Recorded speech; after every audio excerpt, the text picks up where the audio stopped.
Welcome back to the Oscar Project Podcast, the show where I discuss Oscar-nominated films year by year. I'm your host, Jonathan Eacherberg, and today I'm bringing you an interview with Luke Morgan, director of the short film The Boat, which is currently qualified for the 2025 Oscars. Before I jump into the interview, please be sure to subscribe to the show in your podcast player so you can get all the newest episodes as soon as they are released. If you like the interview and want to hear more, please consider leaving a rating and review in Apple Podcasts or Spotify. Luke Morgan is an Irish writer and director who was nominated for the Discovery Award at the Dublin International Film Festival in 2020 and awarded the 2015 Screenplay Pitching Award at the Galway Film Club. He is also an award-winning published poet, and he joins me on the podcast to talk about his Oscar-qualified short film, The Boat. Luke, welcome to the show. Thanks a million. Great to be here. So your film is a heartbreaking story about a man whose daughter exhibits some troubling medical symptoms, and he's faced with a very difficult choice of how to deal with the situation. Tell me a bit about the inspiration for the story and where you learned about this idea. So Jake, my brother Jake and I, we have a company called Morgan Brothers, and some years ago we were doing some contract work for a charity headquartered in Dublin called the Mission to End Leprosy. The charity CEO, Ken Gibson, was telling us about a heartbreaking true story where he had met this young lady called Dukia, who had been abandoned at the foot of a leprosy hospital in Nepal as a child. And this story that inspired him to begin work with the Mission to End Leprosy. And I was so moved by the story and disturbed by it that I took it upon myself to basically turn it into a script that was based on the true story. Yeah. And I sent that to Ken, and Ken basically got back straight away and said, let's try and make this happen somehow. That's wonderful. Now, as you just mentioned it there, the idea, the disease of leprosy, why did you feel that it was important to highlight something like that in a film? As speaking personally, for me, it's not a disease we commonly think about in the West. The last time I can probably think of hearing about leprosy was, something in the Bible or old texts from hundreds or thousands of years ago. So why bring that to, a film today? Well, I mean, it's interesting that you should say that, Jonathan, because, I mean, me too. I mean, when I heard that people in the world today still grapple with and struggle with the disease of leprosy, I was shocked, because I too knew it to be a disease of Bible times, and assumed that it had been eradicated long ago. But that's the case, sadly. And so given how the cure for leprosy was actually found in Ireland in Trinity College, and given how relatively easy and cheap it is to treat in patients, it's a shame that there are people out there who still suffer from it.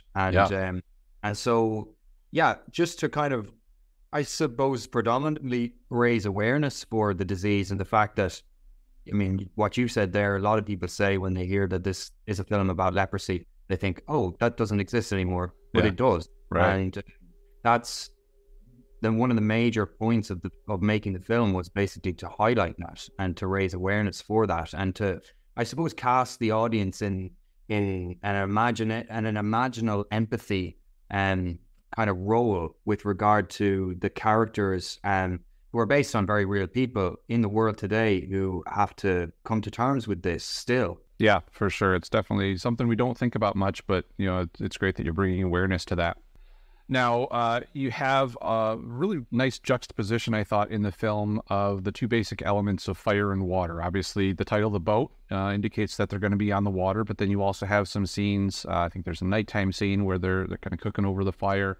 How did you decide to bring those elements and make them an important part of telling the story? So, like, in that part of the world, burial traditions would be, I suppose, it wouldn't be uncommon when burying or, just kind of doing away with a loved one who has died, they'd be kind of set upon the water and their body would be burnt.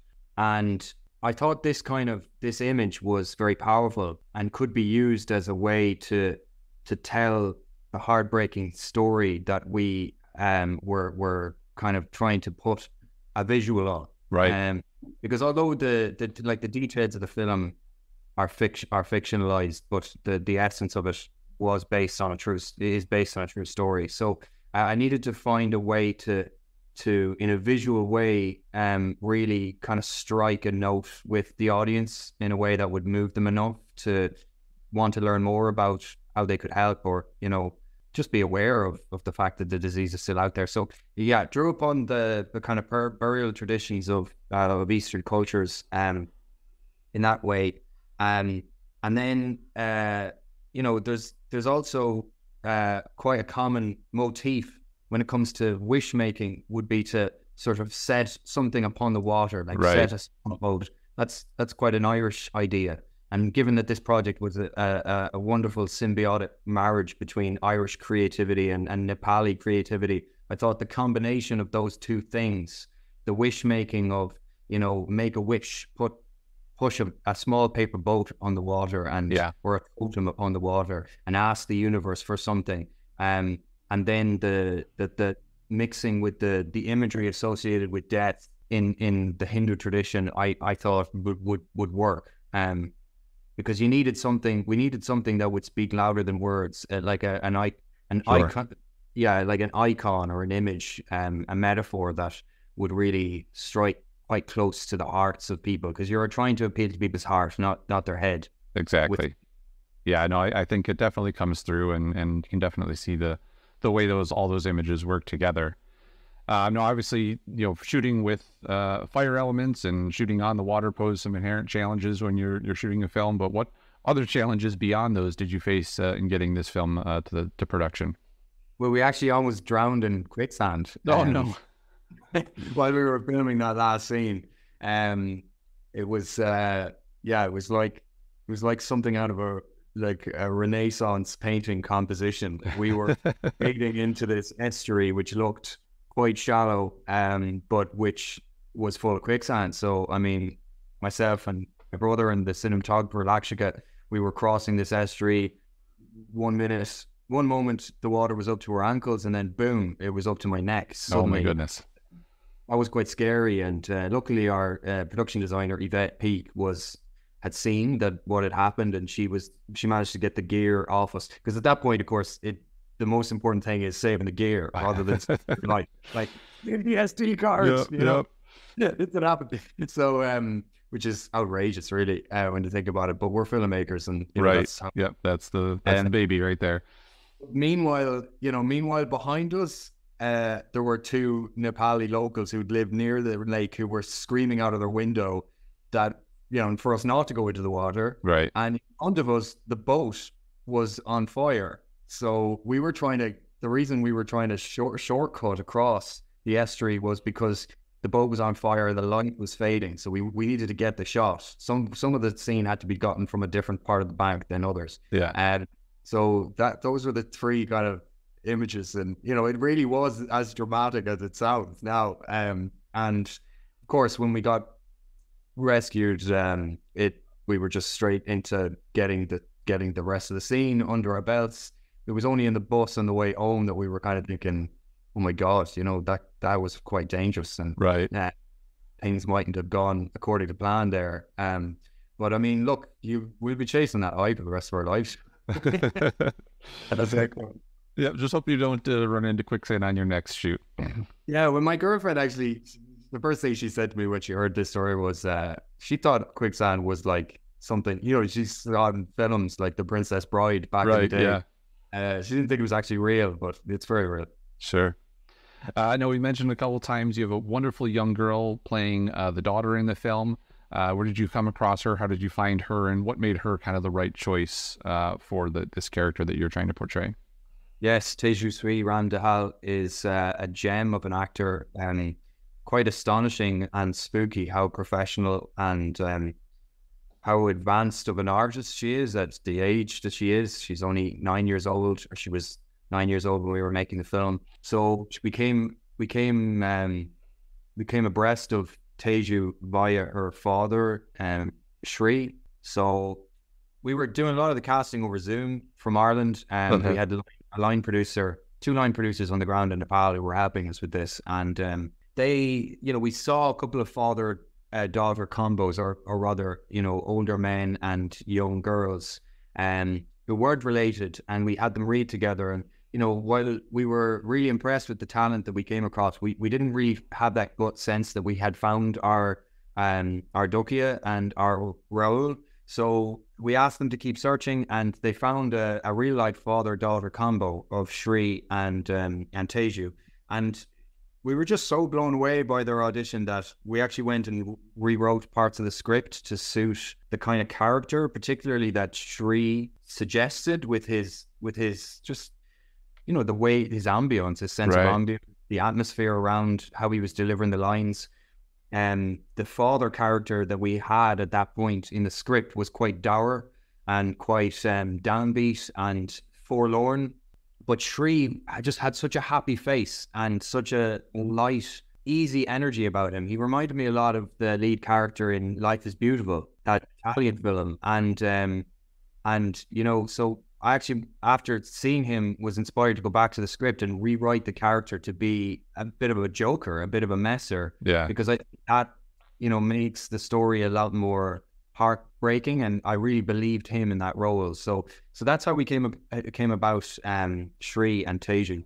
Yeah, you really want him to be able to be happy and have fun with the daughter, but ultimately it's that really difficult decision that he faces despite his, maybe a happier demeanor. Yeah.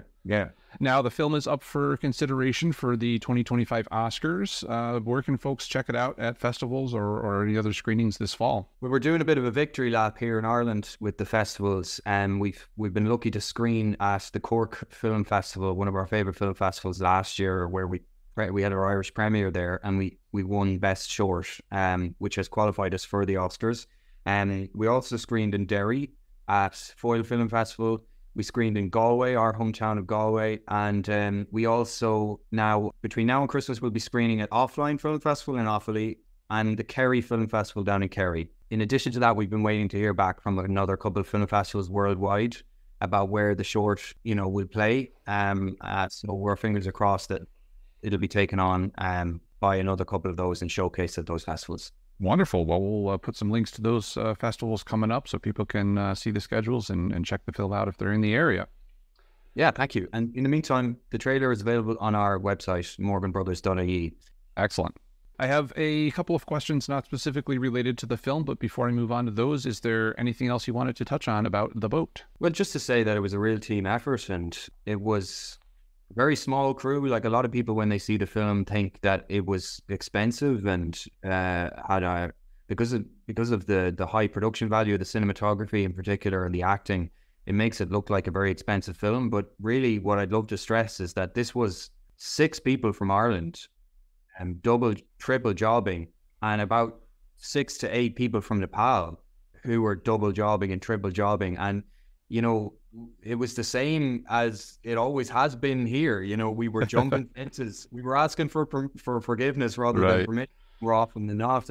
And we only had one small LED light. Everything else was totally natural light. So this was not a big movie. This was a heartfelt piece that was made possible through the dedication and effort of a small number of people from both Nepal and Ireland, and the vision of the mission to end leprosy to take something like this on. I'm just so grateful to everybody who's involved. Wonderful. Well, this might be the hardest question I ask, but if you had to pick your top 3 films of all time, what would they be? Well, actually, that's an easy question because I have this answer prepared. Yeah, at any dinner parties that I've ever been to, people ask me this question, and I have my answer prepared, and it is Cinema Paradiso.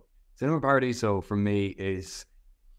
It's probably not I wouldn't say it's the best film that's ever been made, but it's the most, if I had to send one film into outer space to show what films can be and how they can move the soul and how the sum of a film's parts are more powerful than its individual features, it's Cinema Paradiso. That last scene in Cinema Paradiso is just, whenever I run out of steam and I lose faith in the movies, I urge myself to watch that just so I can be reminded of just the emotional power of this thing that we do and this thing that we enjoy. So Cinema Paradiso is my number 1. My number 2 would probably be There Will Be Blood.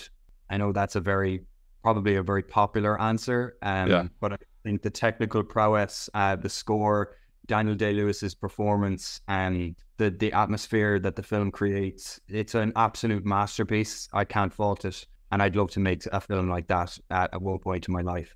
And then if I was to go 3, I would probably pick one of the Pixar films because I'm a sucker for sentimentality. Sure. So Up or Coco. Yeah, but special shout out to In Bruges, Martin McDonagh's macabre, black comedic Irish comedy of 2008. Wonderful. Excellent choices all around. I can't argue with any of those. Thank you. Now, if you could invite any 3 movie characters to your next dinner party, who would they be and why? I would invite Daniel Blake from Daniel Blake, Ken Loach's film. I love Ken Loach as a director. He's one of my favorites. I would invite Daniel Plainview from the let's see if we can try and get a third Daniel, 3 Daniels. The Daniels, the directors maybe, but that's 3 or 4. They're not characters. I would say Death from The Seventh Seal. Okay. Seventh Seal, the character of Death. So yes, it'll be laughs all around at my dinner. For sure. Now, do you have any books that you could recommend that you've read recently or really enjoy? Could be fiction or nonfiction and don't necessarily have to have anything to do with movies. Well, my other hat that I wear is I'm a poet, and so I have been reading a lot of poetry recently, and so I'd love to give a plug to 3 of my favorite Irish poets at the moment. One of whom is Molly Toomey. Molly's collection, Raised Among Vultures, is startling and powerful. Nithy Kasa, her book Palm Wine and the Boy of Jericho, I go back to time and time again. And then I would say Victoria Kennefick's Eater with Both Star is a real favorite of mine too. And then Bloodrot by Annemarie and Piss Lullabies by Jessica Traynor. So the landscape of Irish poetry at the moment belongs to the women, and it's up to the rest of us to keep up with them. And those are 5 of the brightest lights in Irish poetry at the moment. Wonderful. I don't think I've had much poetry recommended with that question, so we'll definitely put links to all those so people can check them out. Yeah, nice. Cheers.